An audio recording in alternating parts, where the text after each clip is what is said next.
ये कहानी मेरी है। ये सिर्फ मेरी त्रासदी नहीं है, बल्कि उस लालच का सच है जो हम सबके भीतर कहीं न कहीं छिपा होता है। मैं अनुराधा, पर अब यह नाम सिर्फ एक मरी हुई आवाज़ है। आप इसे एक आपबीती ही समझिए जो मैं आपको इस उम्मीद में सुना रही हूँ कि आप वैसी गलती कभी न करें जैसी मैंने की थी। मुझे हमेशा पुरानी गुफाएं आकर्षित करती थीं। मैं एक आर्कियोलॉजिस्ट नहीं थी, पर मेरी रिसर्च का विषय ही प्राचीन सभ्यताएं और उनके रहस्य थे।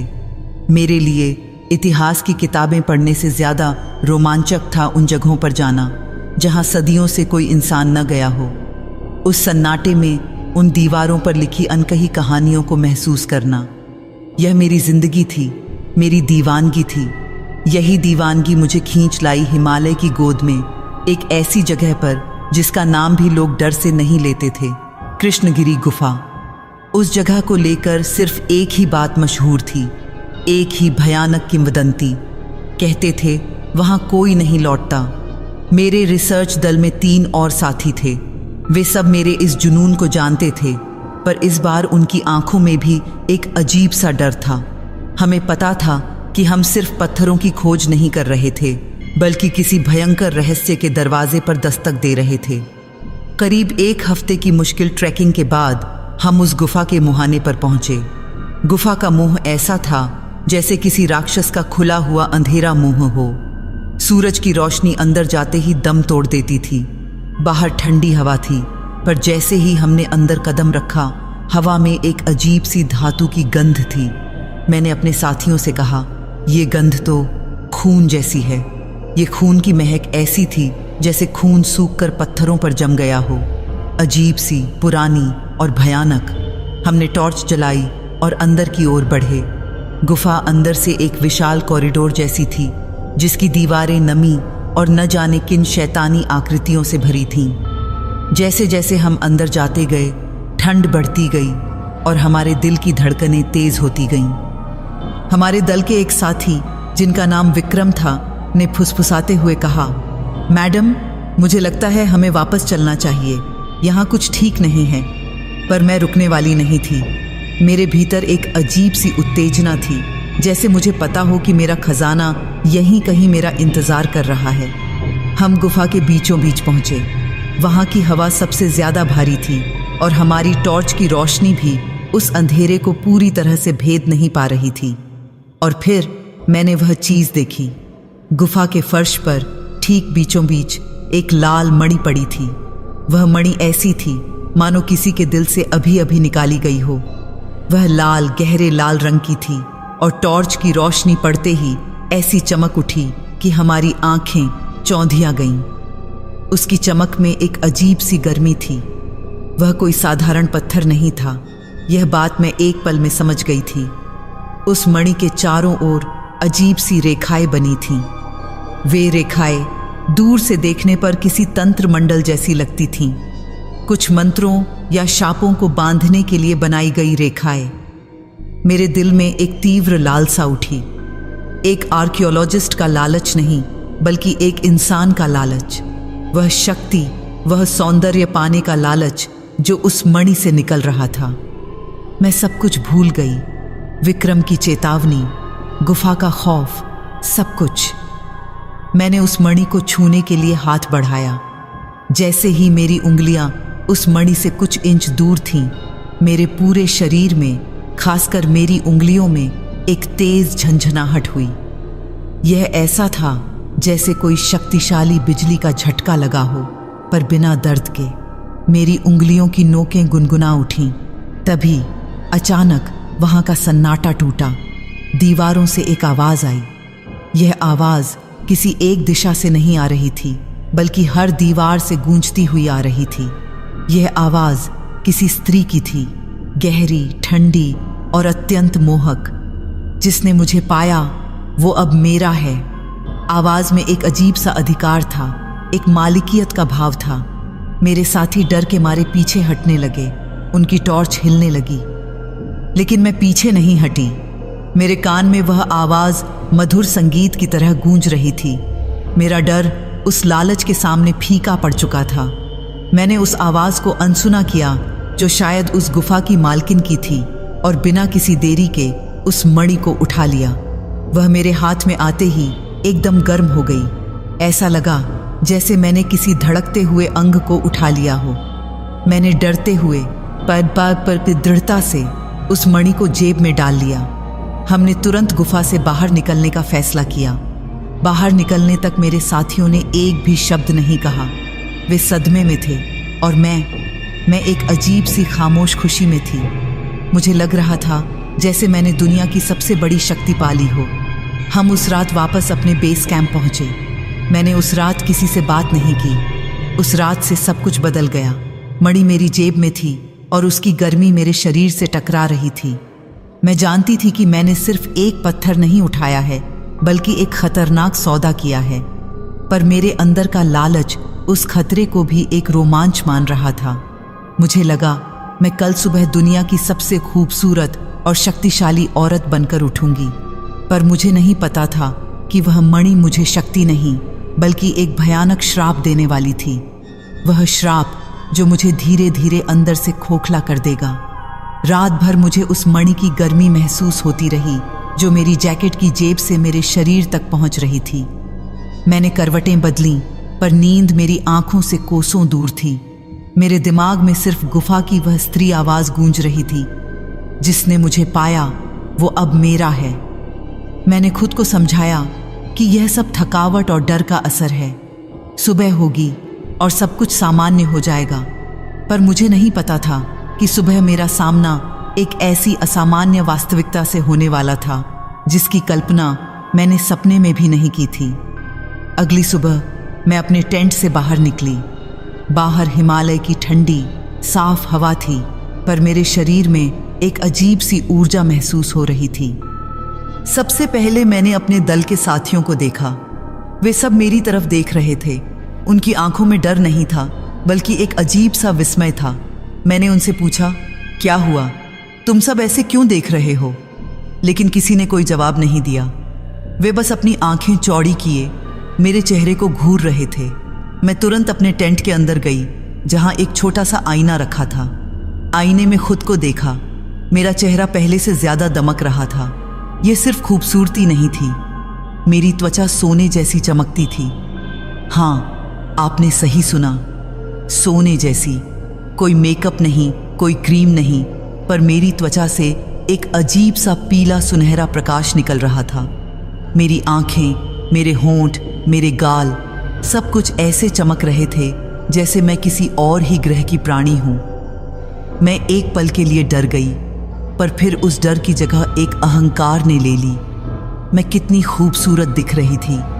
यह वही शक्ति थी जो उस मणि से मेरे शरीर में आई थी। जब मैं बाहर निकली तो मेरे साथी भागकर मेरे पास आए।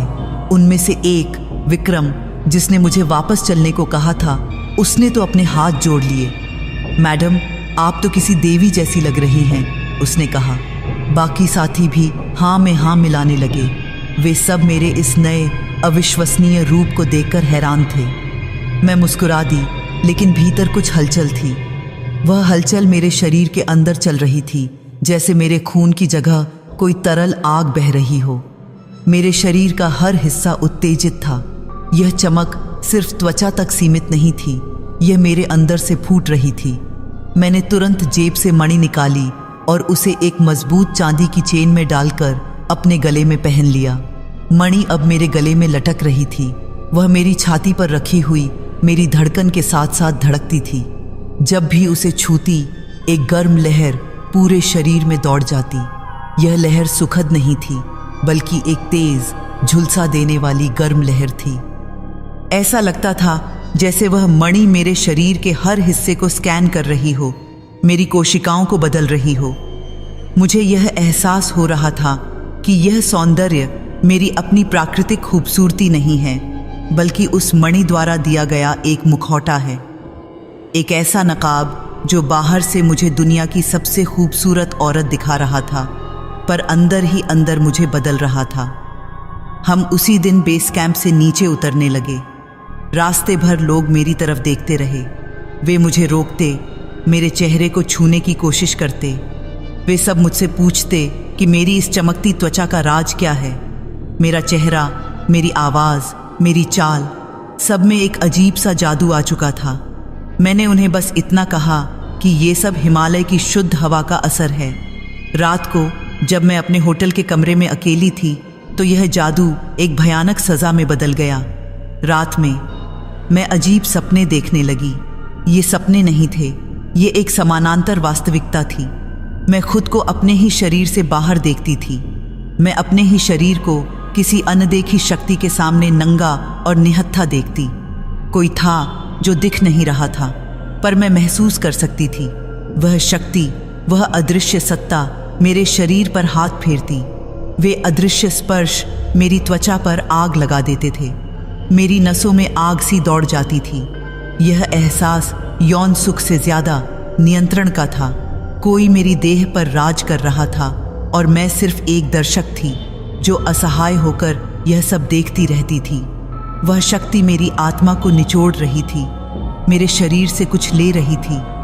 मैं पसीने से भीगकर उठती, मेरा दिल तेजी से धड़कता। मुझे लगता था कि मेरे शरीर पर अदृश्य खरोंचे हैं। और सबसे डरावनी बात, सुबह उठी तो बिस्तर पर खून के हल्के धब्बे थे। ये धब्बे कहाँ से आए थे? मुझे कोई चोट नहीं लगी थी। मैंने पूरे शरीर को छुआ, कहीं कोई घाव नहीं था, पर यह खून था, ताज़ा, हल्का, किसी अज्ञात जगह से निकला हुआ। और इन सब भयानक दृश्यों के बाद मेरी त्वचा और भी चमकदार। वह चमक एक भयानक सौदे का प्रतीक थी।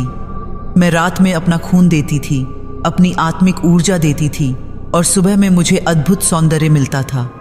यह मणि मेरे मांस और रक्त को पीकर मुझे झूठी खूबसूरती का नकाब दे रही थी। मुझे समझ आने लगा था कि वह स्त्री आवाज़ झूठ नहीं बोल रही थी, मैं अब उसकी थी। मैंने मणि को उतारने की कोशिश की। मैंने चेन को खींचना चाहा, उसे खोलना चाहा, पर वह मेरे गले में जड़ गई थी। चेन और मणि दोनों ही अब मेरे शरीर का स्थायी हिस्सा बन चुके थे। वह मेरे गर्दन की त्वचा में धंस चुकी थी, जैसे किसी पेड़ की जड़ें जमीन में धंस जाती हैं। मेरे सामने अब एक भयानक सच्चाई थी। मैं खूबसूरत थी, पर मैं अब स्वतंत्र नहीं थी। मैं उस शक्ति की गुलाम बन चुकी थी जो गुफा में छिपी थी। मेरा सौंदर्य अब मेरा श्राप था, और हर गुजरते दिन के साथ मुझे इस श्राप की कीमत चुकानी थी। रूप की चमक अब मेरे लिए एक डरावना सच बन चुकी थी। बाहर से मैं हर दिन और भी ज्यादा सुंदर दिख रही थी। मेरी त्वचा से निकलने वाली वह पीली सुनहरी आभा इतनी तेज थी कि लोग मुझसे आंखें नहीं मिला पाते थे।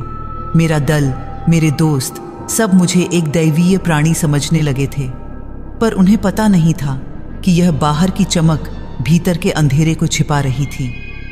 दिन बीतते गए और वह भयानक सौदा अपना असर दिखाने लगा। मेरे गालों की चमक अब भीतर तक धंस चुकी थी, पर इसके साथ ही मेरे शरीर के कुछ हिस्सों में विनाश दिखने लगा। मेरे कंधों पर हड्डियां उभरने लगीं।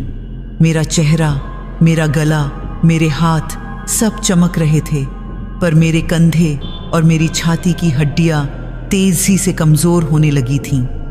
ऐसा लग रहा था जैसे मेरे शरीर का मांस कहीं गायब हो रहा हो। मेरी कमर पतली हो गई थी, इतनी पतली कि मुझे सांस लेने में भी मुश्किल होती थी। मैं आईने में देखती तो ऊपरी हिस्सा किसी देवी जैसा दिखता, पर नीचे का शरीर पिंजरे जैसा दिखता। यह एक डरावनी विसंगति थी।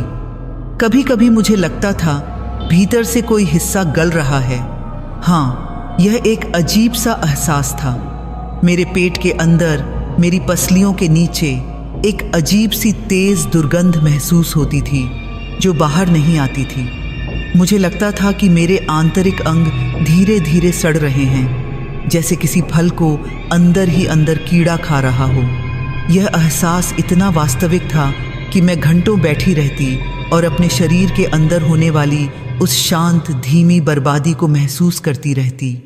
हर रात जब मैं सोने की कोशिश करती, दर्द उठता। ये वही दर्द था जो रात के सपनों के बाद होता था, जब कोई अदृश्य शक्ति मेरे शरीर को इस्तेमाल करती थी। यह दर्द अब और भी गहरा हो चुका था। जब मैं मणि को छूती तो वह गुनगुनाती थी, जैसे किसी की सांसें मेरे भीतर समा रही हों। वह मणि जो अब मेरे गले में जड़ चुकी थी, अब जीवित महसूस होती थी। जब मैं उसे छूती तो वह मणि से एक धीमा कंपन निकलता जो सीधे मेरी छाती की हड्डियों में जाता था। यह कंपन ऐसा लगता था जैसे वह मेरे शरीर से मांस और ऊर्जा खींच रही हो। मुझे लगता था कि वह मणि सांस ले रही है और उसकी सांस लेने का मतलब था मेरे शरीर का क्षय होना। वह मांस खाकर जिंदा थी। एक शाम जब मैं नहाने गई तो मैंने अपने शरीर पर ध्यान से देखा। यह वह क्षण था जिसने मुझे पूरी तरह तोड़ दिया। मैंने देखा मेरे पैरों की त्वचा पर महीन दरारें थीं, जैसे मोम पिघल रहा हो। वह सोने जैसी चमक अब मेरे पैरों पर नहीं थी। वहाँ की त्वचा सूख चुकी थी और उस पर छोटी छोटी लाल दरारें थीं। अगर मैं उन्हें छूती तो वे टूट जातीं। मेरी त्वचा अपनी लोच खो चुकी थी। यह साफ था कि जो चमक थी वह सिर्फ चेहरे पर एक परत थी, जबकि अंदर से मेरा शरीर खत्म हो रहा था। मैं डर के मारे चिल्ला उठी। मैं भागकर उस आईने के सामने गई जिसने मुझे यह झूठी खूबसूरती दी थी। मैंने अपने चेहरे को देखा। वह अब भी दमक रहा था, आंखें चमक रही थीं। लेकिन जब मैंने अपनी आंखों में देखा तो वहां मेरी अपनी छवि नहीं थी। मेरी आंखों में एक अजनबी की छवि थी, वही गुफा की स्त्री। हाँ, उस भयानक गुफा की जिसकी आवाज़ मैंने सुनी थी। वह छवि मेरी आंखों से मुझे देख रही थी और उसके चेहरे पर एक ठंडी भयानक मुस्कान थी। वह मुस्कान मेरे विनाश का स्वागत कर रही थी। मैं भयभीत होकर कांप उठी और तब उस अजनबी छवि ने आवाज़ दी। यह मेरी अपनी आवाज़ नहीं थी, यह उसकी आवाज़ थी जो मेरे शरीर का इस्तेमाल करके बोल रही थी। अब तुम भी मेरी तरह बनोगी, उसने कहा। उस आवाज़ में एक संतुष्टि थी। वह मुझे बता रही थी कि उसका असली रूप वही है, क्षय और लालच से भरा हुआ। वह मेरे शरीर को चुरा रही थी ताकि फिर से जिंदा हो सके। मैं सिर्फ उसका कच्चा माल थी। जैसे ही उसने ये शब्द कहे, मेरे गले में जड़ी हुई मणि तेज चमकने लगी। उसकी चमक इतनी तेज थी कि मेरे दिमाग में असहनीय दर्द होने लगा। मुझे लगा जैसे मेरे सिर की हर नस टूट रही है। मेरे कान सनसना उठे और मेरी आंखें बंद होने लगीं। आखिरी चीज जो मैंने महसूस की वह थी मेरे शरीर का तेजी से जमीन पर गिरना और मैं बेहोश होकर गिर पड़ी। जब मैं गिरी तो मुझे लगा कि मेरे शरीर से कुछ गर्म निकला है, जैसे मेरी आत्मा या मेरा सार। वह मणि जीत गई थी। मुझे नहीं पता कि मैं कितने समय तक फर्श पर पड़ी रही। जब होश आया तो मेरे चारों ओर सफ़ेद दीवारें थीं और हवा में दवाइयों की तेज गंध थी। मैं अस्पताल में थी। एक डॉक्टर जिसने मेरे चेहरे पर मास्क लगाया हुआ था मेरे पास आया। उसके चेहरे पर भय और आश्चर्य का मिश्रण था। उसने मेरी ओर देखा और फिर मेरी गर्दन में जड़ी हुई उस चमकती मणि की ओर देखा। मैंने अपनी कमज़ोर आवाज़ में पूछा, मुझे क्या हुआ है? डॉक्टर कुछ देर चुप रहे, फिर उन्होंने बड़ी मुश्किल से अपने शब्द बटोरे। आपका शरीर, हम समझ नहीं पा रहे हैं मैडम। आपका शरीर किसी अज्ञात संक्रमण से गल रहा है। अंदरूनी अंग, हड्डियां, ऐसा लगता है जैसे अंदर से कोई तीव्र तेजाब आपको खा रहा हो। आपका वजन तेजी से कम हो रहा है। वह कुछ देर रुके और फिर एक गहरी सांस ली। पर सबसे अजीब बात यह है कि आपका चेहरा अब भी बेदाग है, बल्कि ये पहले से भी ज़्यादा चमक रहा है। जब मैंने यह सुना तो मुझे हंसी आई। यह हंसी दर्द और विडंबना से भरी थी। कैसी विडंबना! बाहर से सुंदर, अंदर से सड़ चुकी। यह उस श्राप का चरम था। उस मणि ने मेरे शरीर के मांस और जीवन शक्ति को खींच लिया था, पर अपने अस्तित्व को बनाए रखने के लिए उसने मेरे चेहरे पर झूठे सौंदर्य का नकाब लगा रखा था। मैं एक चलती फिरती खोखली मूर्ति बन चुकी थी। हर गुजरते पल के साथ मेरी हड्डियां कमज़ोर होती जा रही थीं, पर मेरी त्वचा उतनी ही सुनहरी और मोहक होती जा रही थी। डॉक्टर मुझे बचाने की हर कोशिश कर रहे थे, पर मैं जानती थी कि वे सिर्फ मांस का इलाज कर सकते हैं, शाप का नहीं। वहाँ भी अस्पताल की सफ़ेद चादरों पर भी रात में मणि फिर चमकी। मैंने देखा मेरे सीने पर नसें मणि से जुड़ गई थीं। हाँ, वह सिर्फ गले में नहीं जड़ी थी, बल्कि मेरी मुख्य धमनियों से, मेरे दिल से एक अदृश्य जादुई धागे से जुड़ चुकी थी। वह मणि मेरे शरीर के केंद्र में पहुंच चुकी थी और मेरे मांस को चूस रही थी। मुझे महसूस हुआ वह मेरे मांस से अपना शरीर बना रही है। मुझे साफ पता चल रहा था कि जो क्षय मेरे शरीर में हो रहा है वह मांस कहाँ जा रहा है। वह मेरी जीवन शक्ति को मणि के अंदर की अदृश्य स्त्री के लिए एक कच्चे शरीर में बदल रही थी। मैं उसका भोजन थी और वह मेरे मांस से फिर से जीवित हो रही थी। मैं अब और बर्दाश्त नहीं कर सकती थी। मैं लेटी हुई थी, पर मेरे दिमाग में हिम्मत का एक तूफान उठा। मुझे इस लालच के प्रतीक को नष्ट करना था। मेरे पास एक मेज पर एक दिया जल रहा था जो डॉक्टर ने रोशनी के लिए रखा था। मैंने कांपते हाथों से वह जलता हुआ दीप उठाया। मेरे हाथों में अब शक्ति नहीं थी, पर क्रोध था। मैंने उसे तोड़ने की कोशिश की। मैं उस मणि को आग से जलाकर खत्म कर देना चाहती थी। तभी एक करुण स्त्री स्वर गूंजा। यह गुफा की आवाज नहीं थी, यह मेरी अपनी आवाज जैसी थी, पर दर्द और डर से भरी हुई। वह आवाज सीधे मेरे सीने से निकल रही थी, जहां मणि जुड़ी थी। मुझे मत मारो, मैं ही तुम्हारा सौंदर्य हूं। उस आवाज में असहनीय पीड़ा थी। वह मणि की चेतना थी और अब वह दर्द मेरे दिमाग में घुस गया। उस आवाज ने मुझे मजबूर किया कि मैं रुक जाऊं। उसने मुझे याद दिलाया कि अगर मैं उसे तोड़ दूंगी तो मेरी झूठी चमक भी खत्म हो जाएगी और मैं सिर्फ गला हुआ मांस बनकर रह जाऊंगी। मेरे हाथ कांप गए। मैंने दिए को जोर से फेंकना चाहा, पर मेरे मांसपेशियों में कोई अज्ञात बल आ गया। अगले ही पल दिया बुझ गया। सिर्फ दिया ही नहीं बुझा, मेरे अंदर की प्रतिरोध की भावना भी बुझ गई। मैं पूरी तरह से हार चुकी थी। वह स्त्री आवाज जीत गई थी। मैंने आंखें बंद कर लीं और उस रात फिर से मांस के क्षय और अदृश्य स्पर्श का दर्द झेला। अब मैं जानती थी कि यह मणि मेरे शरीर से निकलने वाली नहीं थी। यह मेरा अंतिम साथी थी जो मुझे धीरे धीरे मार रही थी ताकि खुद जी सके। डॉक्टरों ने हार मान ली थी। वे मुझे बचा नहीं सकते थे। मेरा शरीर हर गुजरते दिन के साथ कमज़ोर होता जा रहा था, पर मेरे चेहरे की चमक और मेरी आंखों की आभा बढ़ती ही जा रही थी।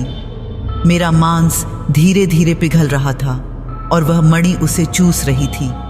एक सुबह मैं उठी नहीं। मैं उठी पर चल नहीं सकी। मेरा शरीर अब सिर्फ चमड़े और हड्डियों का एक ढांचा बन चुका था। मेरे शरीर का ज़्यादातर मांस खत्म हो चुका था। जहाँ कभी मांसपेशियाँ थीं, अब वहाँ सूखी त्वचा चिपकी थी। लेकिन मेरा चेहरा अभी भी बेदाग था। मेरी आंखें अभी भी चमक रही थीं। डॉक्टरों ने मुझे अस्पताल से हटाकर एक ऐसी जगह भेज दिया जहाँ वे मुझे अलौकिक मानकर डरते थे। उन्होंने मुझे किसी एकांत कमरे में रखा। मैं वहाँ लेटी रही, बस सांस लेती रही और चमकती रही। और एक दिन अंतिम रूप से यह सब हो गया। मेरा मांस गल चुका था। मणि ने पूरा मांस खींच लिया था। मेरा शरीर अब एक विकृत आकृति था, पर मेरे चेहरे पर अभी भी एक झूठी सुनहरी आभा थी और मेरी गर्दन के बीचों बीच वह लाल मणि धन सी थी। अब मेरा शरीर सिर्फ एक ढांचा था, पर मेरी आत्मा अभी भी कैद थी। मैं हिल नहीं सकती थी, पर मैं सब देख सकती थी। यह उस गुफा की स्त्री का अंतिम लक्ष्य था। उसने मेरे लालच का इस्तेमाल करके मेरे मांस से अपना नया शरीर बना लिया था और मुझे अपनी जगह छोड़ दिया था। आज भी लोग मुझे मंदिर की देवी कहते हैं। हाँ, आप सही सुन रहे हैं। मुझे यहाँ से हटाकर एक छोटे से मंदिर में स्थापित कर दिया गया है। लोगों को लगता है कि मैं कोई चमत्कारिक देवी हूँ जो बिना मांस के भी चमक रही है। वे मेरी मूर्ति पर फूल चढ़ाते हैं। वह लाल मणि है, अब मेरी छाती के बीच धंसी है। यह मेरी छाती नहीं है, यह मेरा दिल है जिसे उस मणि ने चूस लिया है। मैं हिल नहीं सकती, पर सब देख सकती हूँ। मैं देख सकती हूँ उन भोले भाले लोगों को जो मेरी पूजा करते हैं। मैं सुन सकती हूँ उनकी विनतियाँ, उनकी कामनाएं। हर बार जब कोई औरत अपनी सुंदरता की कामना करती है मणि हल्का सा चमक उठती है। मैं मांसहीन हूँ, पर मेरी आत्मा उस मणि में कैद है। मुझे उनकी लालसाएं महसूस होती हैं। मुझे पता चलता है कि वे भी उसी झूठी चमक के पीछे भाग रहे हैं जिसने मुझे बर्बाद कर दिया। और हर कामना के साथ मणि खुश होती है, क्योंकि उसे पता है कि उसका अगला शिकार तैयार हो रहा है। मैं चाहती हूँ कोई उसे तोड़ दे, कोई मुझे मुक्त करे। मैं चीखना चाहती हूँ कि भाग जाओ, यह सौंदर्य नहीं, शाप है। इस मणि को तोड़ दो और मुझे इस अनंत पीड़ा से मुक्ति दिलाओ। पर मैं बोल नहीं सकती, मैं सिर्फ देख सकती हूँ। पर हर नया चेहरा उसी आकर्षण में फंस जाता है। वे मणि की चमक देखते हैं, मेरी खूबसूरती देखते हैं, पर वे भीतर की सड़न नहीं देख पाते। उनका लालच उनकी आंखों को अंधा कर देता है। मेरा मांस भले गल चुका हो, पर मेरा श्राप अब भी जिंदा है। मेरा शरीर चला गया, पर मेरा अंतहीन कष्ट अब भी जीवित है। यह मणि में कैद है और यह लोगों की लालसा पर पल रहा है। मेरा नाम अनुराधा था, पर अब मैं सिर्फ एक हूँ, मांस मणि, एक मांसहीन देवी, जिसकी कहानी आपको सिर्फ एक ही बात सिखा सकती है: लालच की कीमत हमेशा आपकी आत्मा से वसूली जाती है।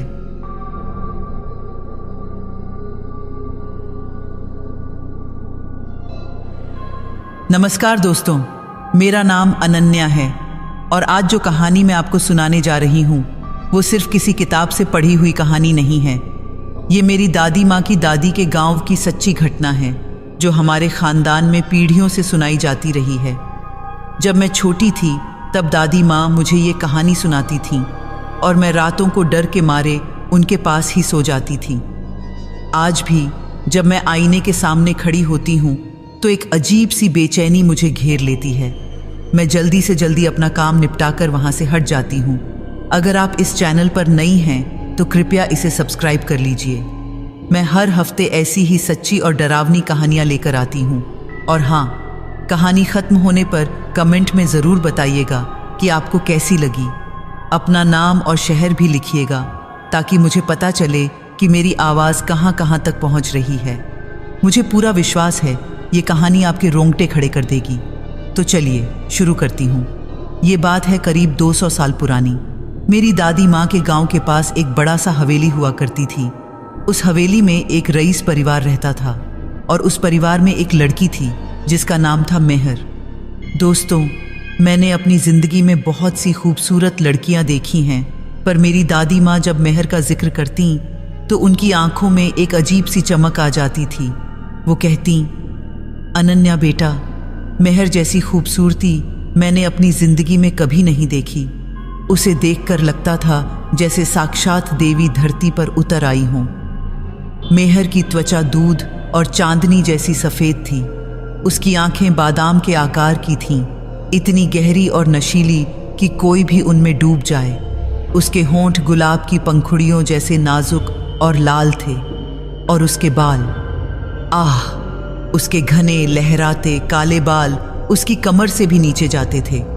जब वो चलती तो उसके बाल हवा में लहराते और लोग मंत्रमुग्ध होकर देखते रह जाते। पर दोस्तों, जैसा कि मेरी दादी माँ कहा करती थीं, ज़्यादा खूबसूरती भी कभी कभी श्राप बन जाती है। और मेहर के साथ कुछ ऐसा ही हुआ। उसे अपनी खूबसूरती से इतना प्यार हो गया था कि वो बस अपने आप को ही देखती रहती थी। उसके कमरे में 7 बड़े बड़े आईने लगे हुए थे। मैं कल्पना करती हूँ उस कमरे की और मेरे रोंगटे खड़े हो जाते हैं। सोचिए, हर तरफ आईना, हर तरफ अपना ही अक्स दिखाई देता हो। मेहर दिन में घंटों उन आईनों के सामने बैठी रहती।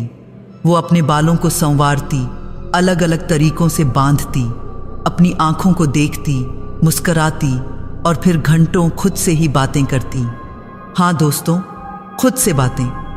हवेली के नौकर चाकर डर के मारे उसके कमरे के पास से भी नहीं गुजरते थे। वो कहते थे कि रात में उसके कमरे से 2 आवाज़ें आती हैं, एक मेहर की और एक किसी और की। उसकी माँ यानी हवेली की मालकिन बहुत परेशान रहती। वो रोज़ मेहर को समझाती, बेटी ये क्या पागलपन है, बाहर निकलो, दुनिया देखो, तुम्हारी उम्र ब्याह की हो गई है, कितने अच्छे घरों से रिश्ते आ रहे हैं। पर मेहर बस मुस्कुरा देती और कहती, माँ, मुझे किसी की ज़रूरत नहीं। मेरा आईना ही मेरा सच्चा साथी है। वही मुझे समझता है, वही मुझे वैसे देखता है जैसी मैं हूँ। धीरे धीरे मेहर की ये आदत एक खतरनाक जुनून बन गई। वो दिन में भी पर्दे डालकर अपने कमरे को अंधेरा रखती। मोमबत्तियों की रोशनी में वो आईने के सामने बैठी रहती। उसका खाना पीना, सोना जागना सब कुछ छूट गया। बस एक ही धुन सवार थी, अपने आप को देखना, अपनी खूबसूरती में खोए रहना। हवेली में सबको लगने लगा था कि मेहर पर कोई साया आ गया है, पर किसी की हिम्मत नहीं थी कि वो सीधे सीधे ये बात कहे। एक दिन की बात है, मेहर की एक नौकरानी का नाम था शारदा। वो मेहर के बचपन से ही उसकी देखभाल करती थी। शारदा को मेहर से बहुत प्यार था। एक शाम जब मेहर अपने कमरे में थी, शारदा उसके लिए खाना लेकर गई। उसने दरवाजे पर दस्तक दी, पर कोई जवाब नहीं आया। उसने फिर दस्तक दी, फिर भी कोई जवाब नहीं। शारदा घबरा गई। उसने धीरे से दरवाज़ा खोला। कमरा अंधेरे में डूबा हुआ था। सिर्फ एक मोमबत्ती जल रही थी, और उस मोमबत्ती की रोशनी में, दोस्तों, जो शारदा ने देखा वो सुनकर आपकी भी रूह कांप जाएगी। मेहर आईने के बिल्कुल सामने बैठी थी और वो किसी से बात कर रही थी, पर कमरे में कोई और नहीं था। शारदा ने ध्यान से सुना। मेहर कह रही थी, तुम कितनी खूबसूरत हो, मुझसे भी ज़्यादा। काश मैं भी तुम्हारी तरह होती। और फिर एक और आवाज़ आई। वो आवाज़ बिल्कुल मेहर जैसी थी, पर थोड़ी गहरी, थोड़ी अलग। वो आवाज़ बोली, तुम मुझ जैसी हो सकती हो मेहर, बस तुम्हें मेरे पास आना होगा। शारदा के हाथों से खाने की थाली छूटकर ज़मीन पर गिर गई। आवाज़ सुनकर मेहर ने पीछे मुड़कर देखा। उसकी आंखें, दोस्तों, शारदा ने बाद में बताया कि मेहर की आंखें इंसान की नहीं लग रही थीं। वो बिल्कुल खाली, बेजान सी थीं। शारदा, मेहर ने धीमी आवाज़ में कहा, तुम यहाँ क्या कर रही हो? शारदा डर के मारे कांप रही थी। उसने किसी तरह हिम्मत जुटाई और बोली, बेटी, तुम किससे बात कर रही थी? मेहर मुस्कुराई। वो मुस्कान भी कुछ अजीब थी, बिना किसी गर्माहट के, बिल्कुल ठंडी। अपनी सहेली से उसने कहा, वो आईने में रहती है, वो मेरी सबसे अच्छी दोस्त है। शारदा ने देखा, मेहर के पीछे जो आईना था उसमें मोमबत्ती की रोशनी अजीब तरीके से चमक रही थी। ऐसा लग रहा था जैसे आईना सांस ले रहा हो। शारदा भागकर वहां से निकल गई और सीधे मालकिन के पास पहुंची। उस रात हवेली में एक ओझा को बुलाया गया। वो एक बूढ़ा आदमी था जो भूत प्रेत और बुरी आत्माओं के बारे में जानता था। जब उसने मेहर के कमरे की तरफ देखा तो उसका चेहरा पीला पड़ गया। उसने कहा, इस कमरे में बहुत बुरी ऊर्जा है और वो आईने शापित हैं। उनमें से एक में कोई आत्मा फंसी हुई है। पर मेहर के माँ बाप को यकीन नहीं हुआ। उन्होंने सोचा कि ओझा पैसे ऐंठने की कोशिश कर रहा है। उन्होंने उसे वापस भेज दिया। और दोस्तों, वो उनकी सबसे बड़ी गलती थी। उसके बाद के दिनों में मेहर का व्यवहार और भी अजीब होता गया। वो अब दिन में भी नहीं निकलती थी। हवेली के लोग उसके कमरे से अजीब अजीब आवाज़ें सुनते, कभी हंसी, कभी रोना, कभी किसी के चीखने की आवाज़। पर जब वो दरवाज़ा खोलते तो मेहर अकेली ही होती, आईने के सामने बैठी। एक रात, वो भयानक रात जिसके बारे में सोचकर आज भी मेरे रोंगटे खड़े हो जाते हैं। वो रात पूर्णिमा की थी। चांद आसमान में पूरा चमक रहा था।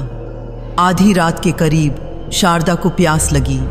वो पानी पीने के लिए रसोई की तरफ जा रही थी कि उसने देखा मेहर के कमरे से एक नीली रोशनी निकल रही है। शारदा डर गई, पर उसे मेहर की फिक्र हुई। वो धीरे धीरे उस कमरे की तरफ बढ़ी। दरवाज़ा थोड़ा खुला था।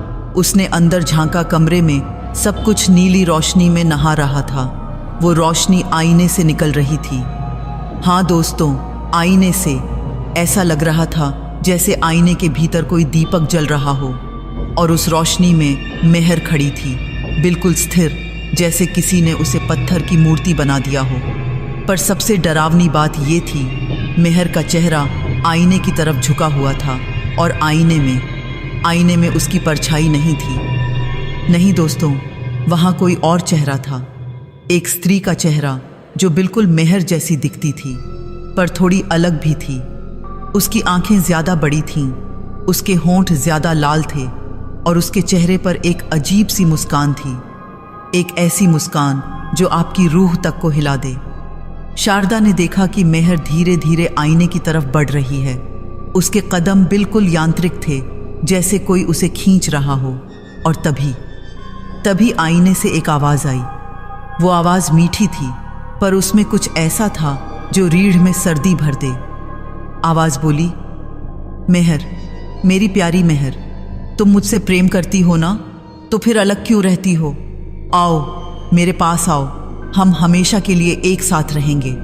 मेहर ने जवाब दिया, पर उसकी आवाज़, दोस्तों, उसकी आवाज़ बिल्कुल खोखली थी, जैसे किसी गुफा से आ रही हो। उसने कहा, हाँ, मैं आ रही हूँ, मैं तुम्हारे पास आ रही हूँ। शारदा की समझ में नहीं आ रहा था कि वो क्या करे। वो चिल्लाना चाहती थी, पर उसका गला सूख गया था। उसके पैर जैसे ज़मीन में जम गए थे। वो बस देखती रह गई। मेहर अब आईने के बिल्कुल पास थी। उसने धीरे धीरे अपना हाथ बढ़ाया और आईने को छुआ, और जैसे ही उसकी उंगलियां आईने की सतह से टकराईं, एक अजीब सी आवाज़ आई, जैसे पानी में कुछ गिर गया हो। आईना लहराने लगा। हाँ दोस्तों, वो कांच की सतह पानी की तरह लहरा रही थी। और फिर आईने के अंदर से एक हाथ निकला, एक सफ़ेद लंबा हाथ जिसकी उंगलियां नुकीली थीं और नाखून काले। उस हाथ ने मेहर की कलाई पकड़ ली। इतना देखकर शारदा से रहा नहीं गया। वो जोर से चिल्लाई, मेहर बेटी, नहीं। मेहर ने पीछे मुड़कर देखा, पर दोस्तों, वो मेहर नहीं थी। उसकी आंखें बिल्कुल सफ़ेद हो गई थीं, उनमें कोई पुतली नहीं थी। उसके चेहरे पर वही मुस्कान थी जो आईने की स्त्री के चेहरे पर थी। उसने शारदा की तरफ देखा और बोली, शारदा, डरो मत, मैं बस अपनी सहेली के पास जा रही हूँ। और फिर शारदा की आंखों के सामने मेहर का शरीर धीरे धीरे आईने की तरफ खिंचने लगा। वो आईने में समाती जा रही थी, जैसे आईना उसे निगल रहा हो। शारदा भागकर उसे पकड़ना चाहती थी, पर उसके पैर नहीं हिल रहे थे।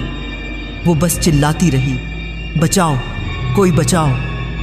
उसकी चीख सुनकर पूरी हवेली के लोग दौड़े आए। मेहर के माँ बाप, नौकर चाकर सब कमरे में घुस गए। पर तब तक बहुत देर हो चुकी थी। कमरे में मेहर नहीं थी, सिर्फ उसके बालों की एक लट फर्श पर पड़ी थी। और वो लट, दोस्तों, वो लट अजीब तरीके से चमक रही थी, जैसे उसमें कोई रोशनी हो। मेहर की माँ ने रोते हुए वो लट उठाई, और जैसे ही उसने उसे छुआ, वो राख बनकर उड़ गई। आईना वहीं खड़ा था, बिल्कुल सामान्य। उसमें अब सिर्फ कमरे का प्रतिबिंब दिख रहा था। कोई नीली रोशनी नहीं, कोई अजीब चेहरा नहीं, पर सब जानते थे कि कुछ बहुत बुरा हुआ है। मेहर के पिता ने आईने को तोड़ने की कोशिश की। उन्होंने हथौड़े से मारा, पत्थर से मारा, पर आईने पर एक खरोंच तक नहीं आई। वो आईना अब किसी साधारण कांच का नहीं रह गया था। उस रात हवेली में ओझा को फिर से बुलाया गया। इस बार वो बूढ़ा आदमी और भी ज्यादा डरा हुआ लग रहा था। उसने कमरे में कदम रखते ही कहा, ये आईना अब दर्पण मोहिनी का घर बन गया है। मेहर अब इस दुनिया में नहीं है। वो उस आईने के भीतर फंस गई है। मेहर की माँ रोते रोते बोली, तो हम उसे कैसे बाहर निकालेंगे? कोई तो उपाय बताइए। ओझा ने सिर हिलाया, अब कुछ नहीं हो सकता। दर्पण मोहिनी बहुत पुरानी और खतरनाक विद्या है। जो इसमें फंस जाए वो हमेशा के लिए फंस जाता है। और सबसे बुरी बात यह है कि अब मेहर खुद एक दर्पण मोहिनी बन जाएगी। मतलब? मेहर के पिता ने पूछा। मतलब? ओझा ने गहरी सांस लेते हुए कहा, अब जो भी इस आईने में देखेगा, मेहर उसे अपनी तरफ खींचेगी। वो और आत्माओं को भी अपने साथ फंसाना चाहेगी। ये आईना अब एक जाल है जो हर उस इंसान को फंसाएगा जो अपनी खूबसूरती में खो जाता है। उस रात के बाद उस कमरे को हमेशा के लिए बंद कर दिया गया। दरवाजे पर ताला लगा दिया गया और चाबी को जमीन में दबा दिया गया। हवेली के सब लोगों को सख्त हिदायत दी गई कि कोई भी उस कमरे के पास नहीं जाएगा। पर दोस्तों, कहानी यहीं खत्म नहीं होती। कुछ दिनों बाद एक अजीब बात होने लगी। रात में लोगों को उस बंद कमरे से आवाजें आती सुनाई देती। कभी किसी के रोने की आवाज, कभी किसी के हंसने की, और कुछ लोगों ने तो साफ साफ मेहर की आवाज सुनी। माँ, माँ, मुझे बाहर निकालो, मैं यहाँ अकेली हूँ। माँ। मेहर की माँ का दिल बैठने लगा। वो रोज उस बंद दरवाजे के बाहर बैठी रहती और अपनी बेटी का नाम लेकर रोती। कई बार उन्होंने दरवाज़ा खोलने की कोशिश की, पर हर बार हवेली के लोग उन्हें रोक लेते। और फिर एक दिन हवेली के मालिक ने फैसला किया कि इस आईने को यहाँ से हटाना होगा। पर तोड़ा नहीं जा सकता, तो क्या किया जाए? तब किसी ने सुझाव दिया कि इसे राजमहल में भेज दिया जाए। राजमहल बहुत बड़ा था, वहाँ इसे किसी अंधेरे कमरे में रख दिया जाएगा जहाँ कोई नहीं जाता। और दोस्तों, वही हुआ। उस आईने को बड़ी सावधानी से कपड़े से ढककर राजमहल भेज दिया गया। हवेली के लोगों ने राहत की सांस ली। उन्हें लगा कि अब सब ठीक हो जाएगा, पर वो नहीं जानते थे कि असली खेल तो अभी शुरू होना बाकी था। क्योंकि राजमहल में बहुत सारे लोग रहते थे, और उनमें से कुछ लोग बहुत ही खूबसूरत थे, जिन्हें अपनी खूबसूरती पर घमंड था। शारदा को अपनी आखिरी सांस तक वो रात याद रही। उसने मेरी दादी माँ को बताया था कि जब मेहर आईने में समा रही थी तो आखिरी पल में उसके चेहरे पर एक अजीब सी खुशी थी, जैसे वो चाहती थी कि ऐसा हो, जैसे उसे मिल गई थी वो चीज़ जो वो हमेशा से चाहती थी, अपनी परछाई के साथ हमेशा के लिए रहना। पर दोस्तों, कभी कभी हम जो चाहते हैं वो हमारे लिए सबसे बड़ा श्राप बन जाता है। मेहर को अपनी खूबसूरती से इतना प्यार था कि वो उसमें खो गई, सचमुच खो गई। वो आईना राजमहल के एक बड़े से हॉल में लगा दिया गया। राजमहल बहुत ही भव्य और सुंदर था। उसकी दीवारें संगमरमर की थीं, छतें ऊंची थीं और हर जगह कीमती सामान सजा हुआ था। उस हॉल में बहुत सारे आईने पहले से ही लगे थे, इसलिए एक और आईना आने से किसी को कोई फर्क नहीं पड़ा। पर दोस्तों, वो आईना कोई साधारण आईना नहीं था। वो एक जाल था, एक फंदा था जो अपने शिकार का इंतजार कर रहा था। शुरू के कुछ दिन तो सब कुछ सामान्य रहा। महल के लोग आते जाते उस आईने के पास से गुजरते, पर किसी ने उस पर ज्यादा ध्यान नहीं दिया। पर फिर एक दिन राजमहल की रानी साहिबा उस हॉल में आईं। रानी साहिबा बहुत ही खूबसूरत थीं। उनकी उम्र करीब 35 साल की होगी, पर वो किसी 20 साल की लड़की जैसी दिखती थीं। उनकी त्वचा चमकदार थी, आंखें बड़ी बड़ी थीं और उनके बाल रेशम की तरह मुलायम थे। और हाँ, उन्हें अपनी खूबसूरती का बहुत घमंड था। वो रोज घंटों अपने श्रृंगार में लगी रहतीं। उस दिन रानी साहिबा हॉल में टहल रही थीं। उनकी नज़र उस नए आईने पर पड़ी। वो आईना दूसरे आईनों से थोड़ा अलग था। उसकी फ्रेम पुरानी लकड़ी की थी और उस पर कुछ अजीब से निशान बने हुए थे। पर आईने का कांच, वो कांच इतना साफ और चमकदार था कि रानी साहिबा उसकी तरफ खींची चली गईं। उन्होंने आईने में अपना चेहरा देखा और मुस्कुरा दी। कितनी सुंदर हूँ मैं, उन्होंने मन ही मन सोचा। वो अपने बालों को ठीक करने लगीं, अपनी मुस्कान को परखने लगीं, और तभी कुछ अजीब हुआ। रानी साहिबा ने देखा कि आईने में उनका प्रतिबिंब थोड़ा अलग लग रहा है। उनकी मुस्कान थोड़ी ज्यादा चौड़ी थी, और उनकी आंखें उनकी नहीं लग रही थीं। वो किसी और की आंखें थीं, गहरी, काली और बहुत ही तीखी। रानी साहिबा ने अपना सिर हिलाया। मुझे कुछ गलत दिख रहा है, उन्होंने सोचा। पर जब उन्होंने फिर से देखा तो सब कुछ सामान्य था। उनका अपना ही चेहरा था आईने में। वो मुड़कर जाने लगीं, पर तभी उन्हें एक आवाज़ सुनाई दी, एक धीमी मीठी आवाज़, रुकिए।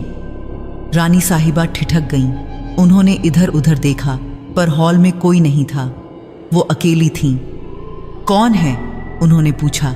फिर से वही आवाज़ आई, मैं हूँ, आपका प्रतिबिंब।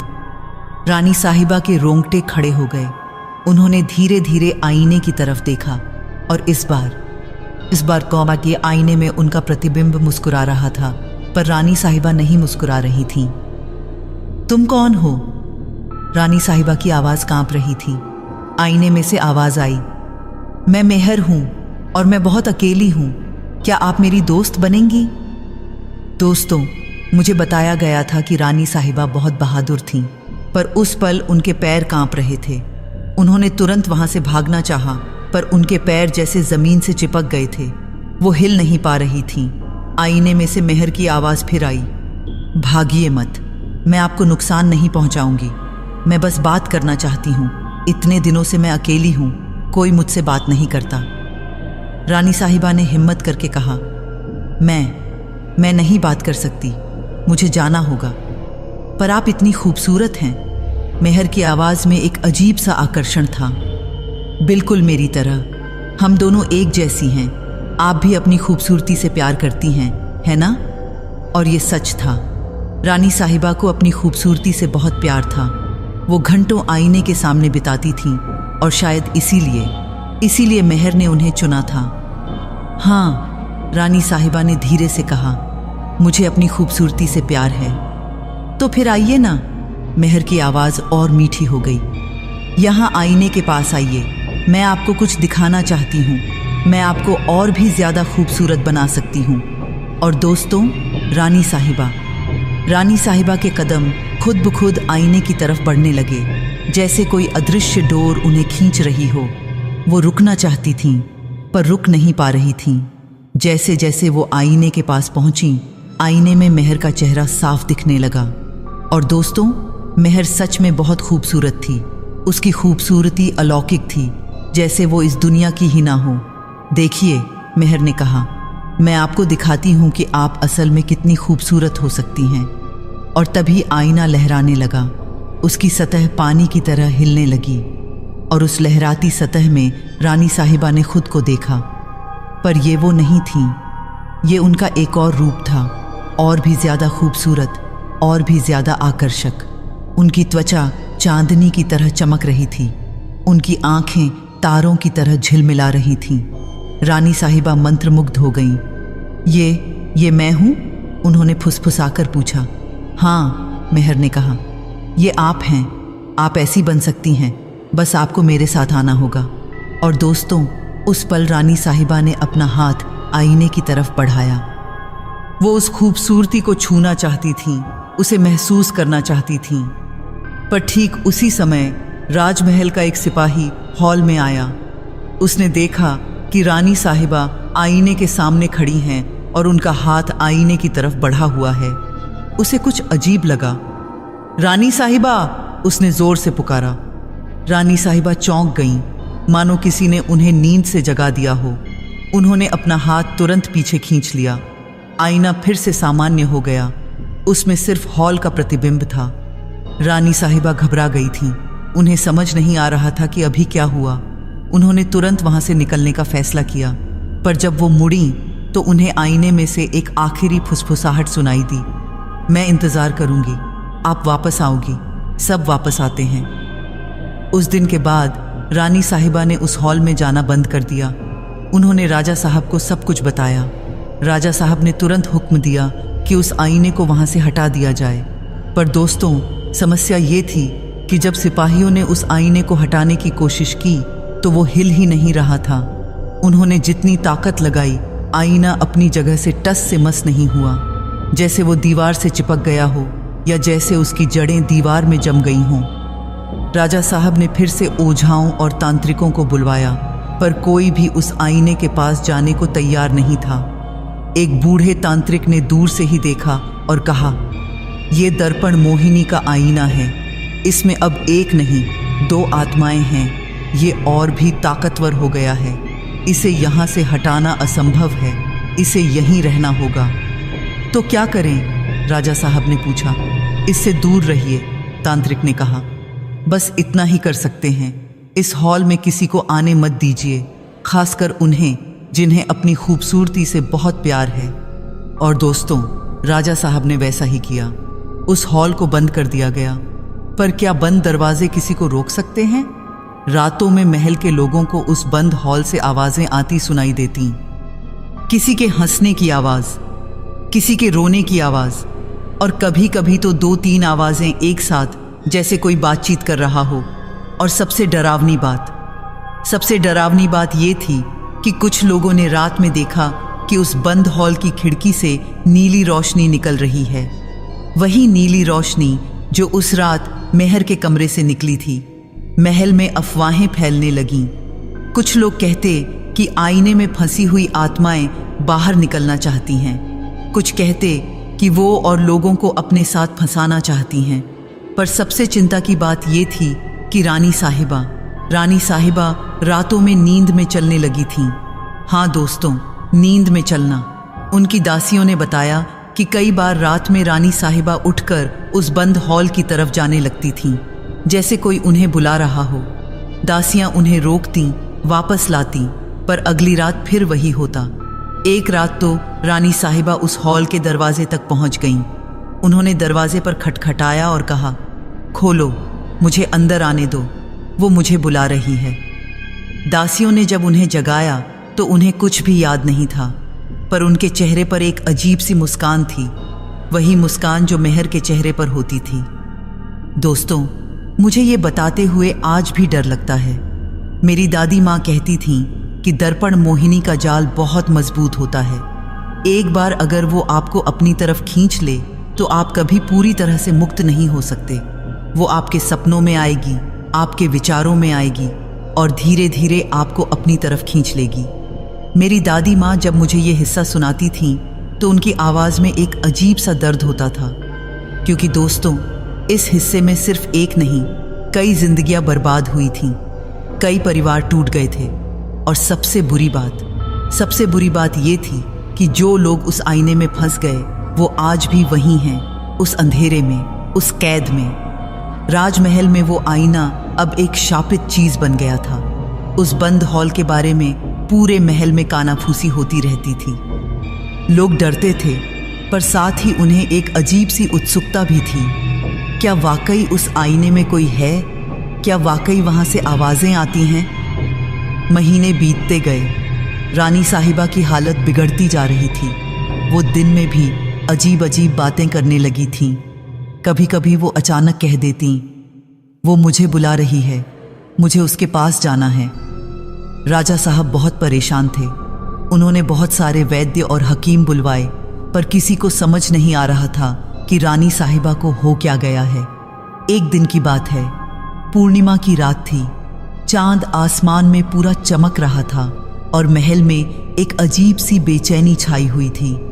उस रात महल में एक बड़ा भोज आयोजित किया गया था। आसपास के सभी रईस और राजे रजवाड़े आए हुए थे।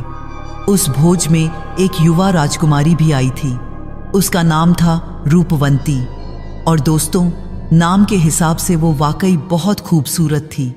उसकी उम्र सिर्फ 18 साल की थी। उसके गाल गुलाब की पंखुड़ियों जैसे थे। उसकी आंखें हिरण जैसी बड़ी बड़ी थीं और उसके होंठ बिल्कुल लाल थे, जैसे किसी ने उन पर सिंदूर लगा दिया हो। रूपवंती को भी अपनी खूबसूरती का बहुत घमंड था। वो जहां भी जाती लोग उसे देखते ही रह जाते और वो इस बात का पूरा फायदा उठाती थी। उस शाम भोज में सब उसकी तारीफ कर रहे थे और वो बहुत खुश थी।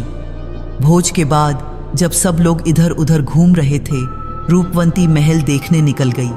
वो अकेली इधर उधर घूम रही थी जब उसकी नज़र उस बंद हॉल पर पड़ी। दरवाजे पर बड़ा सा ताला लगा हुआ था। ये कमरा क्यों बंद है? उसने अपनी दासी से पूछा। दासी घबरा गई। राजकुमारी, वो कमरा शापित है। वहां एक आईना है। जो आईना? रूपवंती की आंखें चमक उठीं। मुझे आईने बहुत पसंद हैं, चलो अंदर चलते हैं। नहीं राजकुमारी, दासी ने रोकना चाहा। वो आईना खतरनाक है, वहां जाना मना है। पर रूपवंती को अपनी बात मनवाने की आदत थी। उसने महल के एक सिपाही को बुलाया और हुक्म दिया कि दरवाज़ा खोला जाए। सिपाही ने मना किया, पर रूपवंती की जिद के आगे उसे झुकना पड़ा। जैसे ही दरवाज़ा खुला, अंदर से ठंडी हवा का एक झोंका आया। दोस्तों, मेरी दादी माँ कहती थी कि वो हवा इतनी ठंडी थी कि उसे छूकर हड्डियाँ जम जाए। हॉल अंधेरे में डूबा हुआ था। सिर्फ खिड़की से आ रही चांदनी थोड़ी सी रोशनी दे रही थी। रूपवंती अंदर गई। दासी और सिपाही बाहर ही खड़े रह गए, डर के मारे। हॉल बहुत बड़ा था। दीवारों पर कई आईने लगे हुए थे, पर उस शापित आईने को पहचानना मुश्किल नहीं था। वो सबसे बड़ा था और उसकी फ्रेम पर अजीब से निशान बने हुए थे। चांदनी की रोशनी में वो आईना अजीब तरीके से चमक रहा था। रूपवंती उस आईने के पास गई। उसने अपना चेहरा देखा और मुस्कुरा दी। कितनी खूबसूरत हूं मैं, उसने अपने आप से कहा। और तभी आईने में उसे कुछ अजीब दिखा। उसके पीछे कोई खड़ा था, एक स्त्री की आकृति, धुंधली सी।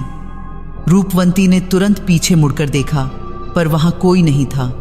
जब उसने फिर से आईने में देखा तो वो आकृति गायब हो चुकी थी। मुझे कुछ गलत दिख रहा है, रूपवंती ने सोचा, पर वो वहां से जाने के बजाय और पास आ गई। उसे अपने आप को देखना अच्छा लग रहा था। वो आईना उसे और भी ज्यादा खूबसूरत दिखा रहा था। और फिर एक आवाज आई, बहुत धीमी, बहुत मीठी।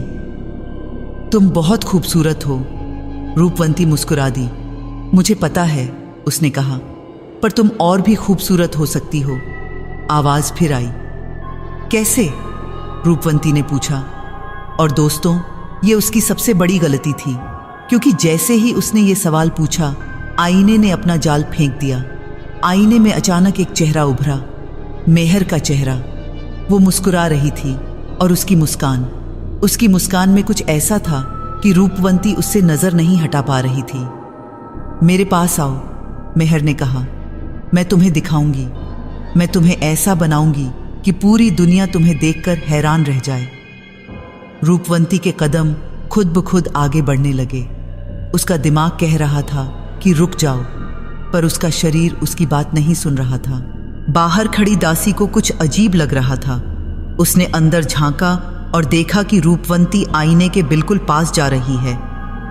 राजकुमारी, उसने चिल्लाकर कहा, पर रूपवंती ने कोई जवाब नहीं दिया। वो बस आगे बढ़ती रही। दासी भागकर अंदर गई और रूपवंती का हाथ पकड़ने की कोशिश की, पर जैसे ही उसने रूपवंती को छुआ, एक तेज झटका लगा और दासी पीछे गिर गई। रूपवंती अब आईने के बिल्कुल सामने खड़ी थी। उसने अपना हाथ आईने की तरफ बढ़ाया। आईना लहराने लगा और उसमें से एक हाथ निकला, मेहर का हाथ। दासी ने डर के मारे चीख मारी।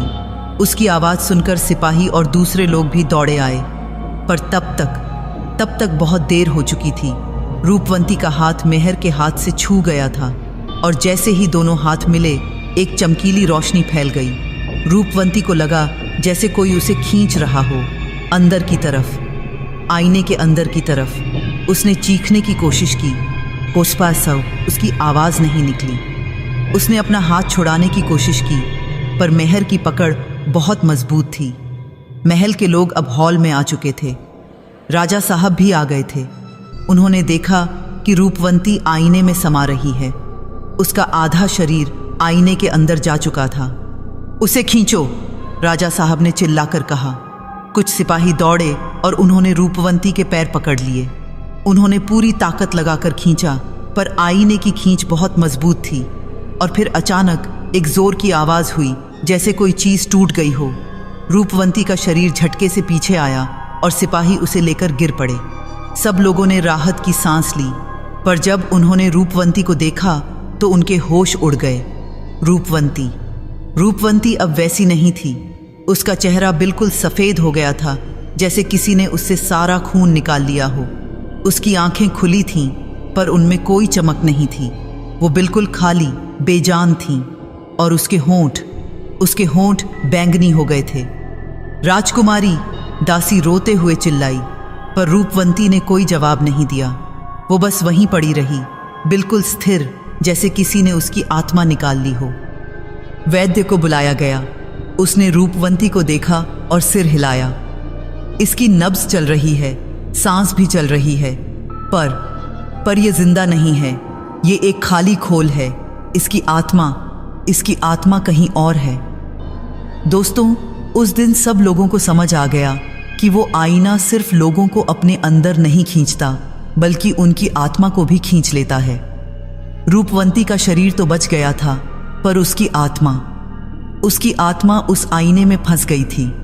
उस रात राजा साहब ने हुक्म दिया कि उस आईने को तोड़ दिया जाए। सिपाहियों ने हथौड़े, पत्थर सब कुछ इस्तेमाल किया, पर आईने पर एक खरोंच तक नहीं आई।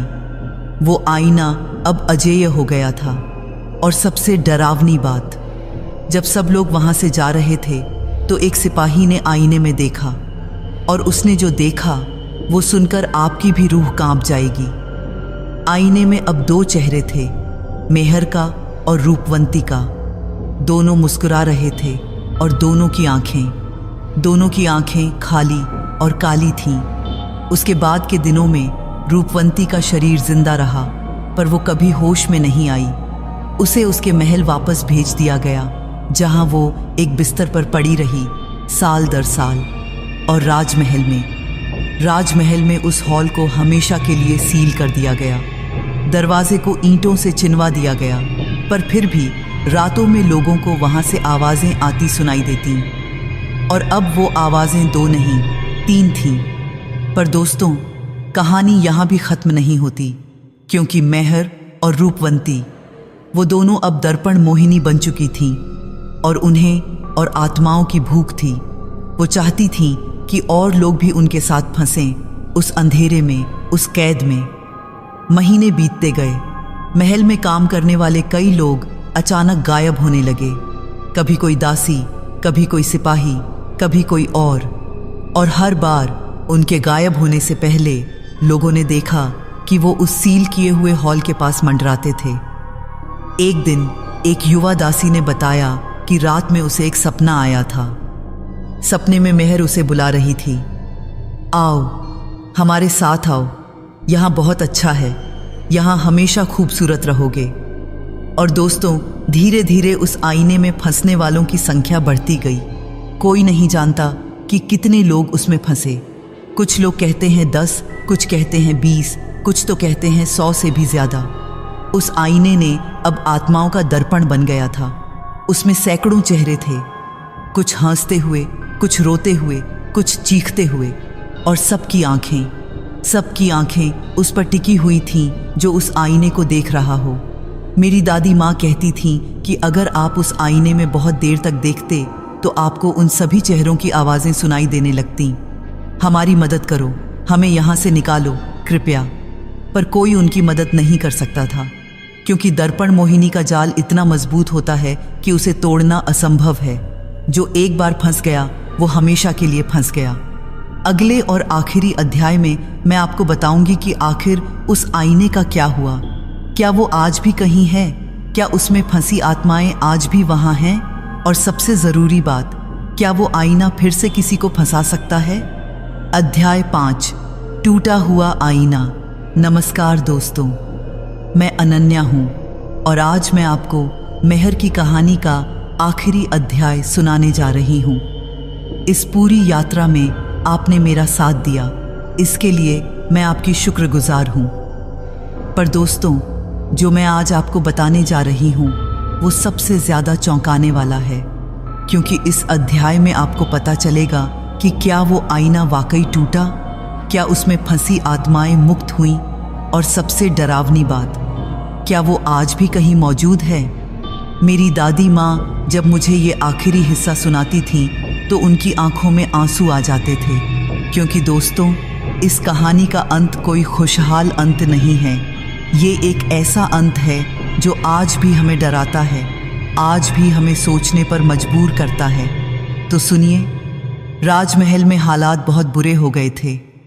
उस शापित हॉल को सील करने के बावजूद लोगों का गायब होना जारी था। राजा साहब बहुत परेशान थे। उन्होंने देश विदेश से कई तांत्रिकों और ओझाओं को बुलवाया, पर कोई भी उस आईने के पास जाने की हिम्मत नहीं कर पा रहा था। और फिर एक दिन महल में एक सन्यासी आया। वो बहुत बूढ़ा था, उसके बाल और दाढ़ी बिल्कुल सफ़ेद थे। उसकी आंखें, दोस्तों, उसकी आंखें बहुत गहरी थीं जैसे उसने जीवन के सारे रहस्य देख लिए हों। उसके हाथ में एक लकड़ी की लाठी थी और उसके माथे पर तिलक लगा हुआ था। राजा साहब ने उसे देखते ही पहचान लिया कि ये कोई साधारण सन्यासी नहीं है। उन्होंने उसे सम्मान से बैठाया और सारी बात बताई। सन्यासी ने सब सुना और फिर धीरे से बोला, मुझे उस आईने को देखना होगा। महल के सब लोग डर गए। महाराज, एक मंत्री ने कहा, वो आईना बहुत खतरनाक है, आप वहां मत जाइए। पर सन्यासी मुस्कुराया, डर से कभी कुछ हल नहीं होता, मुझे उस दर्पण मोहिनी का सामना करना होगा। उस रात, पूर्णिमा की रात, सन्यासी को उस सील किए हुए हॉल में ले जाया गया। दीवार को तोड़कर दरवाज़ा खोला गया। जैसे ही दरवाज़ा खुला, अंदर से एक तेज़ ठंडी हवा का झोंका आया और उस हवा के साथ सैकड़ों आवाज़ें आईं, चीखें, रोना, हंसी, फुसफुसाहट। मैं कल्पना करती हूँ उस पल की और मेरे रोंगटे खड़े हो जाते हैं। उस अंधेरे हॉल में उन सैकड़ों आवाज़ों के बीच एक बूढ़ा सन्यासी अकेला खड़ा था। सन्यासी ने अपने हाथ में एक मोमबत्ती जलाई और धीरे धीरे अंदर गया। महल के कुछ सिपाही और राजा साहब भी दूर से देख रहे थे। सन्यासी जैसे जैसे उस आईने के पास पहुंचा, मोमबत्ती की लौ तेजी से हिलने लगी। हवा और भी तेज हो गई और फिर अचानक हॉल में एक नीली रोशनी फैल गई, वही रोशनी जो आईने से निकल रही थी। सन्यासी ने आईने की तरफ देखा और दोस्तों, जो उसने देखा वो भयानक था। आईने में सैकड़ों चेहरे थे, औरतें, मर्द, बच्चे, बूढ़े। सबकी आंखें खाली थीं, सबके चेहरे पीले थे। वो सब चीख रहे थे, रो रहे थे, मदद मांग रहे थे। और उन सभी के बीच में मेहर खड़ी थी। वो मुस्कुरा रही थी और उसकी मुस्कान में एक अजीब सा घमंड था। तो तुम आ गए, मेहर ने कहा। उसकी आवाज़ अब पहले जैसी मीठी नहीं थी, बल्कि तीखी और डरावनी थी। क्या तुम भी मेरे साथ रहना चाहते हो? सन्यासी ने शांति से कहा। नहीं मेहर, मैं तुम्हें मुक्त करने आया हूं। मेहर हंस पड़ी। उसकी हंसी पूरे हॉल में गूंजी। मुक्त? मुझे मुक्ति नहीं चाहिए। मैं यहाँ खुश हूं। यहाँ मैं हमेशा खूबसूरत रहूंगी। यहाँ समय नहीं बदलता, उम्र नहीं बढ़ती। मैं हमेशा जवान, हमेशा सुंदर रहूंगी। सन्यासी ने सिर हिलाया। तुम्हें खुश नहीं, बंदी बनाया गया है मेहर, और तुमने इतनी आत्माओं को अपने साथ बंदी बना लिया है। ये गुनाह है। गुनाह? मेहर के चेहरे पर गुस्सा आ गया। मैंने किसी को जबरदस्ती नहीं बुलाया, वो सब खुद आए। उन्हें भी अपनी खूबसूरती से प्यार था, अपने आप से प्यार था। मैंने तो सिर्फ उन्हें वो दिया जो वो चाहते थे। नहीं मेहर, सन्यासी ने कहा, तुमने उन्हें धोखा दिया। तुमने उनकी कमजोरी का फायदा उठाया और अब तुम्हें इसकी कीमत चुकानी होगी। मेहर की आंखें लाल हो गईं। तुम मुझे नहीं रोक सकते, मैं बहुत ताकतवर हूं। सन्यासी ने अपनी जेब से कुछ निकाला, एक पुराना मंत्र पत्र जिस पर संस्कृत में कुछ लिखा हुआ था। उसने उस मंत्र पत्र को पढ़ना शुरू किया। जैसे ही उसने मंत्र पढ़ना शुरू किया, आईना कांपने लगा। उसमें से तेज आवाजें आने लगीं। मेहर चीखने लगी, नहीं नहीं, तुम ये नहीं कर सकते। सन्यासी ने मंत्र पढ़ना जारी रखा। उसकी आवाज तेज होती गई। हॉल में हवा का तूफान उठ गया। मोमबत्तियां बुझ गईं, पर आईने से निकल रही नीली रोशनी ने सब कुछ रोशन कर दिया। और फिर एक जोर की आवाज हुई। आईना जमीन पर गिर गया। वो कांच की सतह चकनाचूर हो गई। सैकड़ों टुकड़े फर्श पर बिखर गए। उस पल एक तेज रोशनी फैल गई और उस रोशनी में सैकड़ों आकृतियां उभरीं। वो सब आत्माएं थीं जो आईने में फंसी हुई थीं। वो धीरे धीरे ऊपर उठने लगीं, आसमान की तरफ। उनके चेहरों पर अब दर्द नहीं, बल्कि शांति थी। पर दोस्तों, मेहर अलग थी। वो रोशनी में घुलने के बजाय चीख रही थी, नहीं, मुझे यहां से नहीं जाना, मुझे अपनी खूबसूरती नहीं खोनी। सन्यासी ने उसकी तरफ देखा। उसकी आंखों में दया थी। मेहर, तुम्हारी असली खूबसूरती तुम्हारे चेहरे में नहीं, तुम्हारी आत्मा में थी। पर तुमने अपनी आत्मा को इस जुनून में खो दिया। अब जाओ और शांति पाओ। और धीरे धीरे मेहर की आकृति भी धुंधली होने लगी। उसकी चीखें कम होती गईं और आखिर में वो भी गायब हो गई। जब सब कुछ शांत हो गया तो सन्यासी ने फर्श की तरफ देखा। आईने के सैकड़ों टुकड़े वहां पड़े थे। उसने सिपाहियों को बुलाया और कहा, इन सभी टुकड़ों को इकट्ठा करो और समुद्र में फेंक दो। एक भी टुकड़ा यहां नहीं रहना चाहिए। राजा साहब ने वैसा ही किया। सभी टुकड़े इकट्ठे किए गए और एक लोहे के संदूक में बंद करके समुद्र में फेंक दिए गए। पर दोस्तों, यहाँ कहानी का एक मोड़ है। जब टुकड़े इकट्ठे किए जा रहे थे तो एक छोटा सा टुकड़ा किसी कोने में रह गया। वो इतना छोटा था कि किसी की नज़र में नहीं आया। वो वहीं रह गया, अंधेरे में, धूल में। सन्यासी ने राजा साहब को चेतावनी दी, ध्यान रखिएगा, दर्पण मोहिनी पूरी तरह से खत्म नहीं होती। अगर एक छोटा सा टुकड़ा भी बच गया तो वो फिर से ताकत इकट्ठा कर सकता है। पर राजा साहब को यकीन था कि सब टुकड़े साफ कर दिए गए हैं। साल बीत गए। वो राजमहल अब खंडहर में बदल गया। राजा महाराजाओं का जमाना खत्म हो गया। वो जगह अब वीरान पड़ी है। पर मेरी दादी माँ कहती थीं कि आज भी कभी कभी लोगों ने उस खंडहर के पास एक नीली रोशनी देखी है। और कुछ लोगों ने कहा है कि उन्हें वहां से किसी स्त्री के गाने की आवाज सुनाई दी है, धीमी, मीठी और बहुत ही आकर्षक। कुछ साल पहले मेरी दादी माँ के गांव के पास किसी ने उस खंडहर से एक पुरानी चीज उठाई थी, एक चमकता हुआ कांच का टुकड़ा। वो इतना साफ और चमकदार था कि उस आदमी ने उसे घर ले जाने का फैसला किया। उस रात से उस आदमी के घर में अजीब चीजें होने लगीं। उसकी पत्नी ने बताया कि रात में उसे एक स्त्री के गाने की आवाज सुनाई देती है। उनकी बेटी ने कहा कि उसे अपने कमरे में कोई दिखाई देता है जो उससे बात करता है। जब मेरी दादी माँ को इसके बारे में पता चला तो वो तुरंत वहां गईं। उन्होंने उस कांच के टुकड़े को देखा और तुरंत पहचान गया। ये वही आईने का टुकड़ा है, उन्होंने कहा। तुम्हें इसे तुरंत फेंक देना चाहिए। उस आदमी ने वो टुकड़ा वापस उसी खंडहर में फेंक दिया और धीरे धीरे उसके घर में सब कुछ सामान्य हो गया। पर दोस्तों, वो टुकड़ा आज भी वहीं है, उस खंडहर में कहीं अंधेरे में पड़ा हुआ। और मेहर की आत्मा भी शायद उसी टुकड़े में फंसी हुई है। वो आज भी इंतजार कर रही है किसी और खूबसूरत इंसान का, जो अपने आप से इतना प्यार करता हो कि वो उसके जाल में फंस जाए। मेरी दादी माँ ने मुझे कहा था, अनन्या बेटा, अपने आप से प्यार करना अच्छी बात है, पर जब वो प्यार जुनून बन जाए, जब तुम सिर्फ अपनी खूबसूरती में ही खो जाओ और बाकी सब कुछ भूल जाओ, तो वो खतरनाक है। असली खूबसूरती चेहरे में नहीं, दिल में होती है।